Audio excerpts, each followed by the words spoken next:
May nagtanong sa akin, "Good morning po, Boss Ray. Tanong lang po, saan po isasampa ng OLA ang kasong small claims?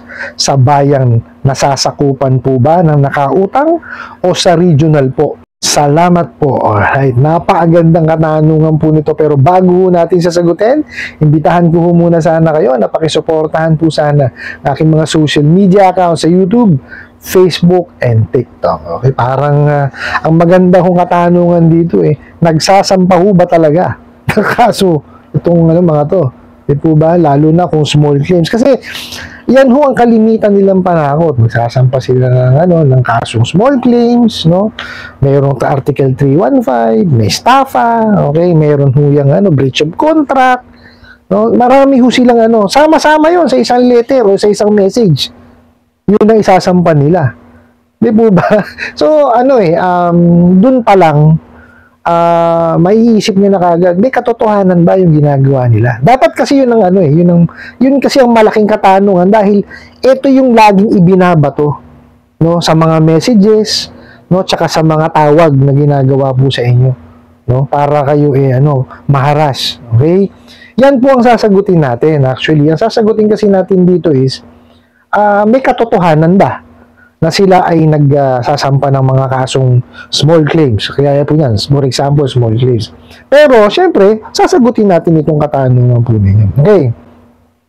Kasi tinanong nyo po dito, saan po ba isasampa ng mga OLA yung kasong small claims? Doon po ba sa nakakasakop dun sa nakautang o sa regional? Okay? So, sa regional, malabo ho yun, no? Kasi, ang usaping small claims po is a civil case, no? Ito po yung utang na from 1 million pababa. Any amount from 1 million po pababa. Po pwede yung masampahan ng kasong small claims yan.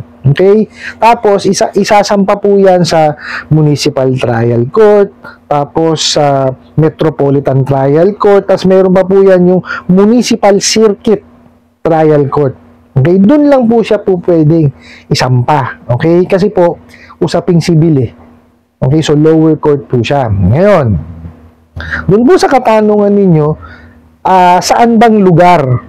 No, doon ba sa hinahabla o sa naghahabla? Okay, kasi general rule po kasi, syempre kung saan po na yung transaksyon. Kumbaga, saan naganap yung transaksyon.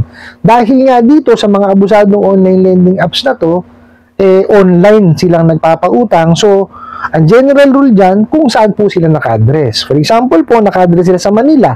Okay? Doon po sila magsasampa ng kasong small claims. Okay? Pero hindi ho ganun-ganun yun. Kasi sabi nga sa inyo, mahaba hong proseso yan. Hindi ho basta-basta yan. Hindi ho porkit hindi kayo nakabayad ngayon, bukas sasampahan na kayo ng kasong small claims. Hindi po.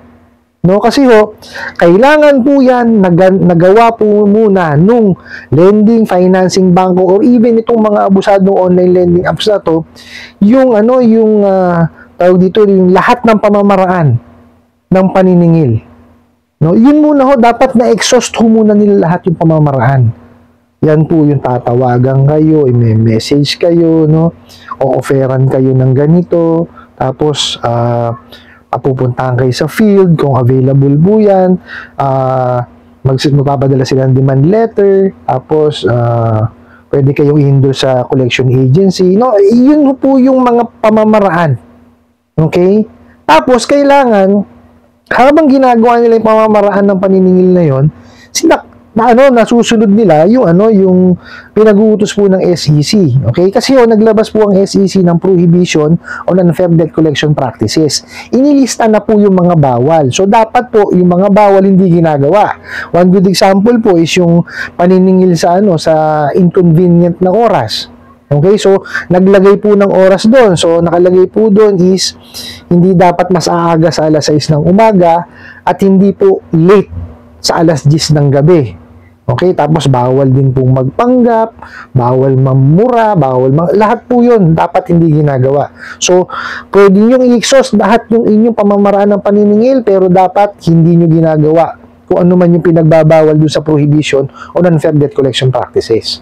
Maliwanag po tayo dyan, okay? So, yun po, sinagot natin siya na magsasamba po yun kung saan naganap yung transaction. Kasi nga, kung online yan, syempre po, kung saan naka-address yung abusadong online lending apps. Ang tanong, saan po ba talaga naka-address? Eh, hindi nga po matagpuan. Okay? So, dun pa lang po, meron ng sabit eh. Di po ba? Tapos, sa dami pa po, no, ng mga nilabag nilang batas. Napakarami po. Doon lang po sa Data Privacy Act natin, no, 'di ba? Kasi may breach na kagad ng ng mga details. Bakit? Nangingin permission, lahat ng contact details ninakaw. Tapos ang mabigat doon, sinisiwalat yung yung inyong information doon sa mga wala namang kinalaman, 'di ba? Sisingilin pa nga eh. O, 'di ba? Tapos yung pong the Truth in Lending Act. O, di po ba? Kasi importante pong malaman ninyo yung inyong obligasyon. O, yun, hindi nila ginagawa yun. O, yung prohibition on unfair debt collection practices, nilalabag nila yun. Lahat na lang na inilista doon, ginawa nila. O, di po ba? Tapos, yung Consumer Act of the Philippines. O, nakita nyo, mag-advertise, tapos mali naman. O, sabi nga ako sa iyo, napakarami yung kaso ang nilabag nitong mga bugok na to. So, kaya talagang malabo sila makapagsampa ng kaso. Meron pa po pala yung ceiling on interest rate. Doon pa lang todas na sila eh. Kasi ganito yan. For example po, nagsampa sila ng kasong small claims. Okay? Ang una ko kasi diyan pagka yan kumbaga nandun na sa proper court na po kayo, no. Hindi ho kasi po pwedeng yung excessive interest eh. So kung yung ceiling on interest rate, yun ho ang susundin yan. Pagka ho yan is pagka ho meron tayong ceiling kasi yung sa mga OLA ho kasi nasasakop dun sa ceiling on interest rate eh. Okay? Simulan muna natin doon sa may ceiling on interest rate. Pagka may ceiling on interest rate kasi, yun yung 10,000 pababa at hindi lalagpas sa 4 months ang termino. So 15% lang po ang kabuuan. Plus 5% every month of mag-default kayo. Ngayon, kung yan naman po yung walang ceiling, let's say above 10,000, okay? Kung ano po kasi mapagkasunduan nyo, yun ang susundin. Ngayon, kung excessive siya, sa tingin ng korte, excessive yung ibinigay sa inyo, babawasan po yun. So, yun po yung kailangan mapagkasunduan nyo kung magkano ibabayaran. Okay po, ganun po ang rule sa small claims. Saka wala pong abogado yan. Okay po, wala po siyang, hindi nyo kailangan ng abogado, kayong dalawa lang po. Una ho yan, paglimitin muna kayo. Okay, para mag-usap kayo, kung magkaroon kayo ng usapan, kumbaga, may napagkasunduan kayo, okay na yun. Didesisyon na ni judge. So, kaya lang, kung walang mapagdesisyon ng kayong dalawa, ayan, manghihimasukan na ni judge yan. Yun nga, babasahin niya maigi kung ano yung mga pinidisintang mga ebidensya, tapos, dapat, pabor sa parehas na yun. Ngayon, kung ano yung mapagkasunduan, dapat bayaran naman nung nakahiram. Di po ba? Ngayon, for example, hindi ho nakatupad.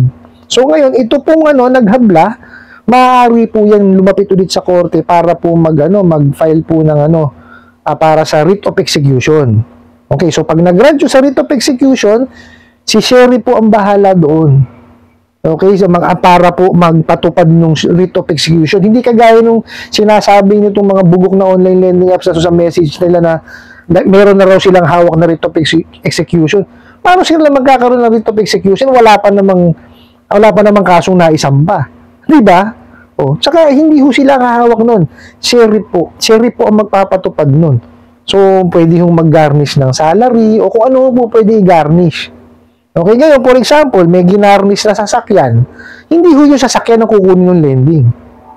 O, ano po yun? Kumbaga, ibebenta po yun, kung ano po yung maging proceeds, yun po ang ibibigay lamang dun sa sa nanalo.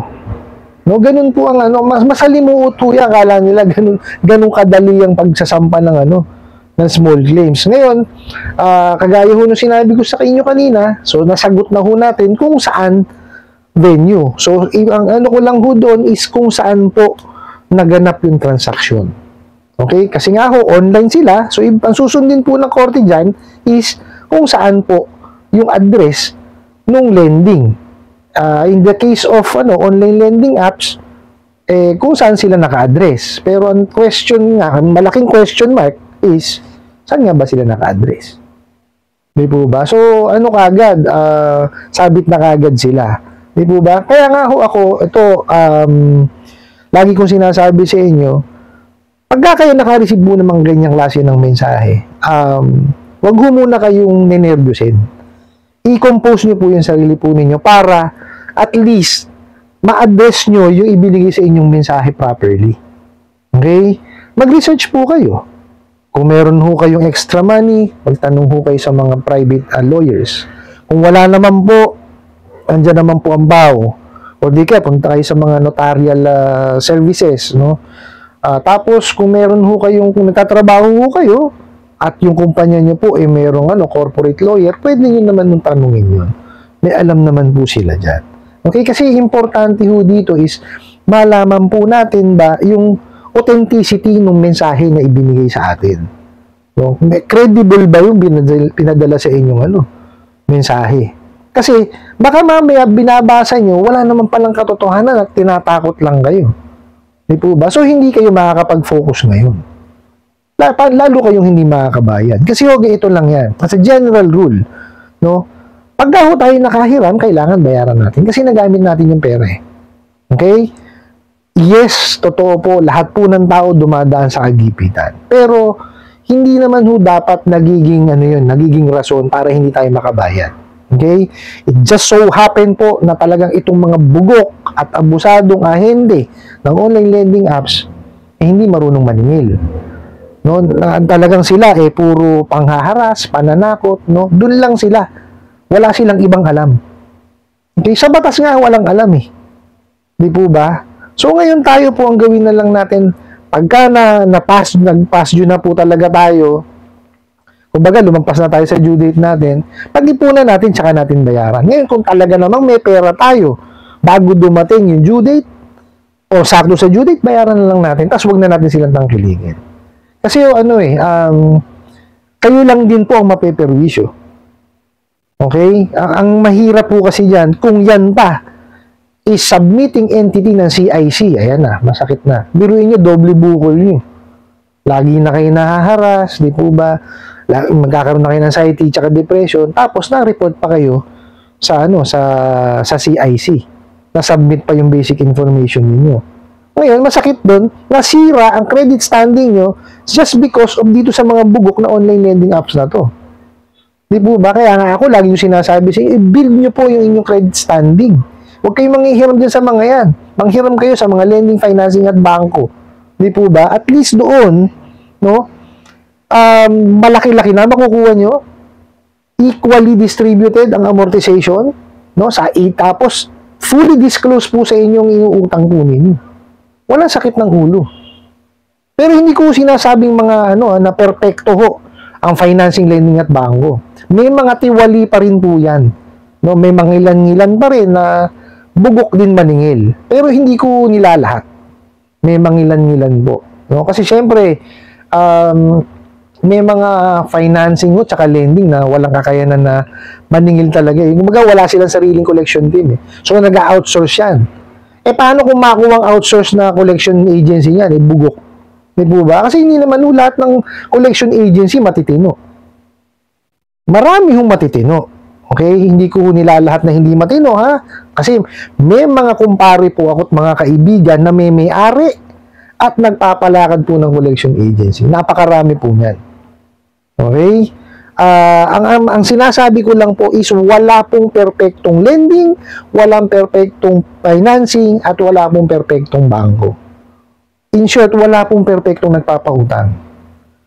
Okay po? Kaya nga sabi ko sa inyo, lagi yung kumbaga, suriin, magkaroon kumbaga, gawin nyo yung due diligence ninyo before kayong maghiram sa isang kumpanya. Importante ho kasi yun. Okay po, wag lang ho tayo, may dumaan sa wall natin, may dumaan sa feeds natin, I understand, talagang, kasi kaya ka nga mangungutang, di ba? Kasi nagigipit ka, pero, kailangan po talaga yung suriin muna. No, kasi mahirap po yung sakit na anxiety, depression, tsaka emotional stress. Napakahirap po niya. Wala hong gamot dyan. Pagka ho kayo napasok na dyan. Dire-diretso na po yan. Kaya, huwag nyo na hong kumbaga, kung maiiwasan, iwasan. Ano po, I hope nasagot ko po itong katanungan na to at sana po yung makatulong. Maraming salamat po sa inyong walang sawang pagsuporta at panonood sa aking mga videos. Maraming salamat po sa inyong pag-like, pag-share, pag-comment at pagtatanong. And kunin ko na rin po itong opportunity na to na imbitahan po sana kayo na pakisuportahan po sana ang aking mga social media accounts sa YouTube, Facebook, and TikTok. Hanggang sa muli po. Yun lang.